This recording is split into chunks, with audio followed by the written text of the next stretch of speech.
Yo, what's up? This Big Boy, a.k.a. Daddy Fat Sacks on this side. And this is Sleepy Brown, a.k.a. The One. And together we are The Big Sleepover. Yes, sir. And right now we're going to run through some of our most iconic jams. Some of our most iconic music. Man, come on, man. And take you on a journey with us, man. Yeah. Let's ride out.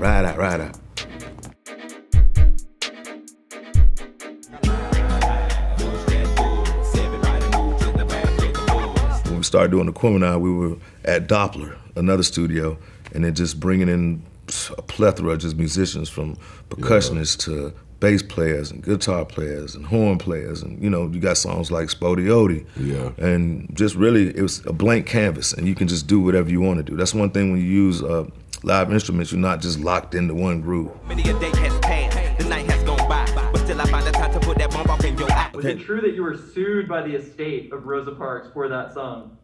Yes, but it was crazy. We were in her hometown or something, and this was after she had passed, and some of her family members came up to where we were at, and they were like, that's not our family, that's these the people that are behind her that are going after y'all. We knew y'all didn't mean any harm behind the song. The song was to enlighten and uplift, and but shit. It's always about that. It's beginning to look a lot like wood. Follow my every step. Take notes on how I crept. I'm about to go in depth. The story behind Players Ball is basically LA came to us and said, yo, we got a Christmas album and we need one more record, so can you get the boys to do one for us, Outkast? And we were like, huh? Okay, so when we went and told Big and Dre, Rico told Big and Dre, yo, we gonna do this Christmas record. They were already thinking, they trying to destroy us. They're trying to fuck our career up before we can get started, man. So the original title of the song was Socks and Drawers, because that's all you got in the hood. Wow, when you got a certain age, I forgot about that. When you got a certain age, like when you start like 11, you start getting socks and drawers, you're not getting toys no more. So that was the first. The title of Players Ball was Socks and Drawers. Yes, damn sure. First title was Socks and Drawers. What ended up happening was the beat that became Players Ball, Ray was actually doing it for Left Eye's group, Je ne sais quoi. And Rico heard it and was like, man, you out your goddamn mind. We're not giving that to them. So me, Rico, and Ray are standing there, and Rico just started saying, man, the scene was packed. Because what we wanted to do was use this sample, but we didn't use it because LaFace wasn't playing it. So basically, Rico kind of just made up his own, and which gave me the idea to do the hook.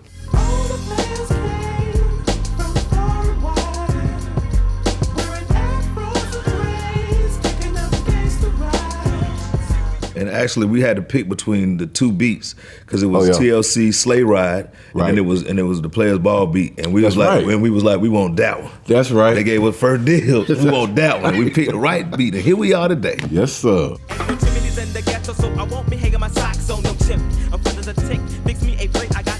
It was like, man, we ain't make no Christmas song, man. Just talk about how we kick it on Christmas at the dungeon, man. Like the same, we do it the same day every day because we was all grown already. Right. And it was like, okay, this is what we do on Christmas. We go get us some drink, we might get a plate, and just talk about, our experiences. Like, there ain't no chimneys in the ghetto. We won't be hanging on socks on no chimneys. Oh, I got chimneys now, though. You know what I mean? It's stockings everywhere, boy. The cheering got stockings upon stockings with all kind of sugar plums and shit in it. To choose it, lover never without a rubber, never in the sheets like it on top of the cover. You gotta think about that song is a real true South anthem. You got the track produced by 3-6 Mafia. Yes, sir. With Outkast and UGK on there. You couldn't get no more dirty South. Can't get no more dirty than that. Shout out to Pimp C, man. Yeah. R.I.P. Pimp C. As Paul McCartney, the lawyers couldn't stop this. Slaughter of them pockets had to tie to a rocket. Just had the heavyweights going to bat and everybody knocking that shit over the fence. Like everybody that come up to bat, pie is gone. Man, I remember before Pimp passed, he called me about that record. He said, man, we're gonna win awards with this one, Sleepy. We're gonna win awards. This is something ain't never happened, man. You got 666, UGK, and Outkast. No, he said Outkast. Yeah, Outkast. He's like, man, come on. And I knew by his excitement that it was gonna be a really big record.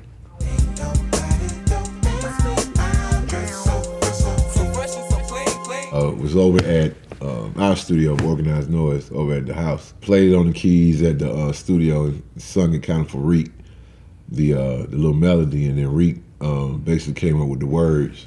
The next day I walked in, Rico had the words. And Rico told me, like, when he got up that morning, he was in the shower, he just kind of started saying it. Ain't nobody dope as me, you know what I'm saying, came to him right then, which was cool, man. It just came together like that, you know. And when Big heard it, Big got right on it. He loved it. Teddy, Pendergrass, cooler than Freddie Jackson, sipping a milkshake in a snowstorm. Left I throw warm in the dorm room at the AU. First I started with the long legal notepad, the yellow one. I need a super long one, because sometimes I might scratch lines out or whatever. I write on the spot, you know, I put a lot of thought into it. Sometimes it might take a day, sometimes it might take months to do a verse, you know what I'm saying? It just depends on how I'm feeling. Freestyling is just, you know, that's something that we do, and just for play, but, you know, just gotta be potent when you sipping a milkshake in a snowstorm. Yeah, you got to really think about that, right? For sure. Solid Paul in the well, it's the M.I. crooked letter, ain't no one better. And when I'm on the microphone, you best to wear your sweater. It was a reference to the Mississippi River. You know what I'm saying? I was flowing. Yeah, M.I. crooked letter I, humpback I, the Mississippi River. I was flowing like the Mississippi, you feel me? A lot of shit go over people's heads sometimes, so it takes time for you to kind of dial in. But yeah, Fat Sax is a very complex character, man. Yeah, that's what it was. Yeah, definitely. Mm-hmm. Yeah.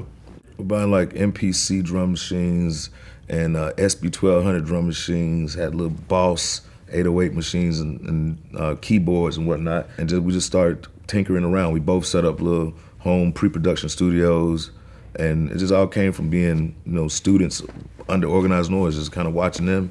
And I guess they trusted us in our production. We started, you know, making beats, and we come play it from there like, oh man, that funky, man. Yep. You know what I'm saying? Yep. And from there, it just to the moon. Now throw your hands in the air and wave them like you just don't care. And if you like fish and grits and all that pimp shit, everybody let me hear you say, oh yeah. I can remember on like ATLiens, the actual title track. But before we put the bass line on there, we had a motherfucker in there playing the tuba. Got that boom, boom, boom, boom, boom, boom, boom, boom. But it was just moving too slow, so then we had to go back and put the bass on there. But it just was trying different things, like you said, to layer it, and so you can really put the groove right in their face. Alien identity came from just being outsiders, being an outcast, you know what I'm saying? Whether you're extraterrestrial or illegal alien, you know what I'm saying? You just ain't accepted. Yeah. So, you know, it's otherworldly. You know, you think in another dimension and outside the box. You just don't conform to what's going on in this particular space and time. I'm sorry, Miss Jackson. Ooh, I am for real. Never meant to make your daughter cry. I apologize 1,000,000,000 times. It's the place where all funky things come from. The alternate, bizarro universe. Dre just kept saying, I think I can. And we just come up with these words, man. And Dre came up with like Stankonia. That's like, boom. Yeah. That's where we from. We gonna be the ATLiens, we from Stankonia. Believe it. I love your mom and everything. See, I ain't the only one who lay down. She wanna rip you up, start a custody war. My lawyer, stay down. We just feed off each other, like off each other's energy. Like it's whoever catch the vibe first. And then from there, it's, you know, all about the individual perspective after that. You know, so we just kind of bounce off each other. Like, and it works beautifully. I mean, it's just how you build. What you really know about the dirty side? What you really know about the dirty side? It was right after we put out Southern Playlisted and Goodie Mob was working on Soul Food. Yeah. So we were out doing promo runs and things like that, and we come back to the dungeon and hear Goodie Mob doing cell therapy and them just carving their own path, and it was like, hey, we got this record for you to get on, man. I was like, word? And it was a big gift that, you know, asked me to be on the record, and it was jamming. It's definitely the anthem. Out of camp, like I said, it made the South dirty. It made the dirty South this red clay known across the world. And absolutely. I mean, from there, it was just sky's the limit. Well, if pimpin' be good sports, I be being that wide receiver. The player, the B.I.G. will make our people believe. Dirty South was basically artist Cool Breeze was his idea to come up with that name. Dirty South is really, yes, that definitely represents Atlanta. That name gave South identity. Yes, yeah. It gave us identity, absolutely. So shout out to Cool Breeze for that, man. Freddie Calhoun, the coolest cut at camp. Yes, sir.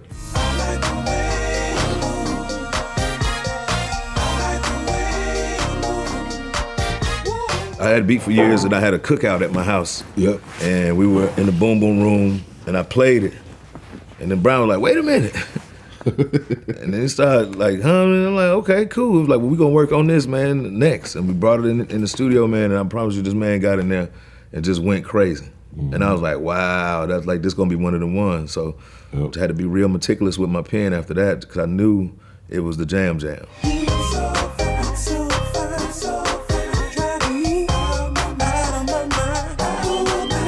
I've always been kind of known as like the silent member or the third member, Outkast, which has always been a blessing. And it started with So Fresh, So Clean.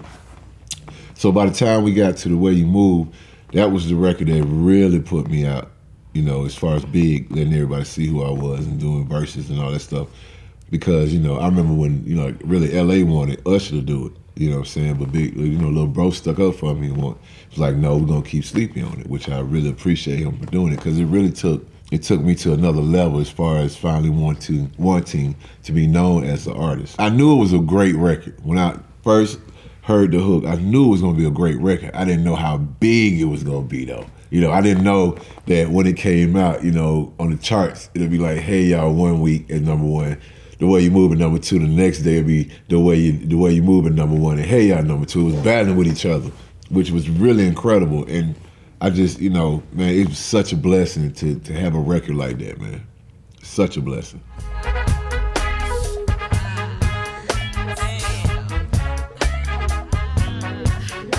I remember Dre calling me and wanted me to come to Bosstown at the time, which was here, Stack on it. The band that he was using was a band that I was using called Sleepy's Theme. I had to do an album called Sleepy's Theme, and it was kind of like most of the same players.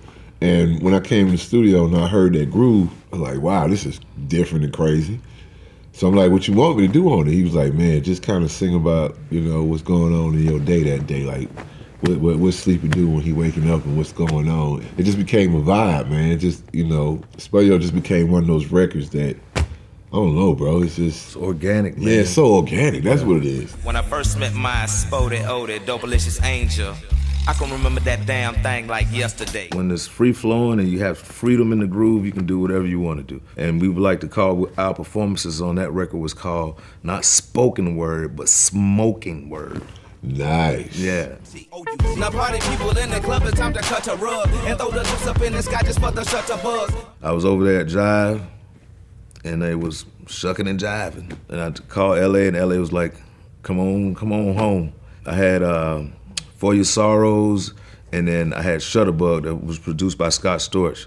And when I let LA hear Shutterbugg, he was like, holy shit. He flew me to New York, we had a listening party, and then it was boom, we was back on again. I keep it player, why some choose to play it safe. Boy, check the resume, it's risky business in the AA. And I've been witness to this history ever since the 10th grade. We went from rock and brace to 10th phase. I went to Miami, to Scott Storch's house. He had some of the loudest speakers I've ever heard. I think that's the loudest I ever heard music played in my life. He almost blew my eardrums. Like, went down there and was just checking out some beats, and then we went in this little studio, and man, he turned this song up so loud, man. I was like, damn, that's it. And we stood outside by the boat. We had the boat outside. It was like, hey man, we need to work on it. So I brought it back to Atlanta and began writing to it, and then sent it back and forth to him. He was like, holy shit, we did it. Just left, but God is best, but forward, darling, Lord have mercy, how them flows stay so cold. Definitely that was from my uncle. He was just like, your pimp title, your sir, your knight in rhyming armor, left foot, you know what I'm saying? So he just took the sword and put it over my shoulder like this. I got down on one knee, and then my coronation was in Savannah, Georgia, like right by the alligator pit, in the barbecue joint. And Sir Lucius Left Foot was born on a stormy summer night. Yeah, straight pimping, man.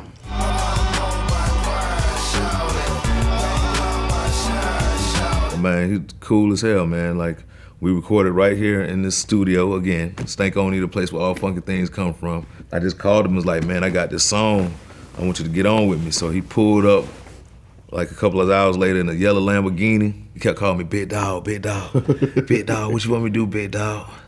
And it might have took him like 10 or 15 minutes, man, and he killed it. We knew it was the jam. Cutmaster Swift produced it.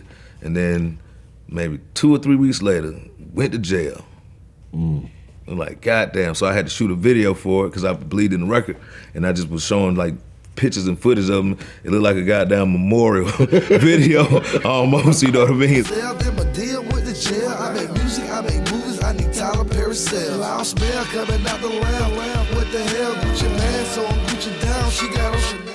To still, do it in the show to this day, live and shit. And then we actually performed it at V103 Car and Bike Show and rock the shit out of that shit. If it's alright, I wanna kick it with you all night, all night. I'm gonna tell you where it came from. It came from L.A. Reid. I was here and I was working and he was like, hey, I got this song, I know you'll just do something else with it. And he sent it to me. I was like, okay, that's dope. So I was Lunch Money Lewis wrote the hook and Dr. Luke produced it, and I just wrote all the rhymes and the bridge and put the flavor on there, and it turned out to be a smizass, man. Another gold, if not platinum plaque. 90s, 2000s, 2010s, I got plaques in 3 different decades. Yep. Crazy. Rick flap flashy, bitch don't I look dashing, bitch don't I look classy, bitch don't act so sassy. Killer Mike brought me that record. He was like, bro, I got something special for you. And he was like, we got to do it together. He said, it got to be me and you. He gave me the record. I was like, this shit hard as shit, man. So right in this room right here, we went in there and we just started writing. Daddy pants ain't with 3 X's. Fuck niggas hit the X's. No X's on my chest, but all these diamonds got me blessed. It's another whole version of that song with different verses on it. Cause we did some verses, then we like, let's do it another kind of way. So I got the demo version on my phone. I was like, wow, that shit was dope as hell too. So just the chemistry of just, Jedi rap shit, trading bars with Killer Mike, keeping each other sharp. Last night, can't sleep, girls keep calling me, this girl keep calling me, she keep on partying. Well, we were done before any pandemic happened. Like the album was done and then came done, and we were just about to drop it, and then they dropped that goddamn the COVIDs on us. So it was like, hold on until we're able to get out and shake hands and kiss babies and perform it. We didn't want to just put the album out and let it just sit without people seeing us. So what we did in the meantime was just kind of trickle out, certain jams and kind of just get them ready for it, and now that they ready. Yeah, the album is, we got Killer, we got Spottie ATL, we got K.I. CeeLo. We got CeeLo on it. Yeah, we got CeeLo on it. Yeah. And, it's really special to us, man. It's both of our vibes, bro. 14 tracks. No 2 songs sound alike. It's a hell of a ride. from top to bottom. It's something on there for everybody. Like every song is for everybody, but it's something on there for everybody. Right. Even though we ain't been born yet, there's something on there for their head too. too. You know what I'm talking about? Really though.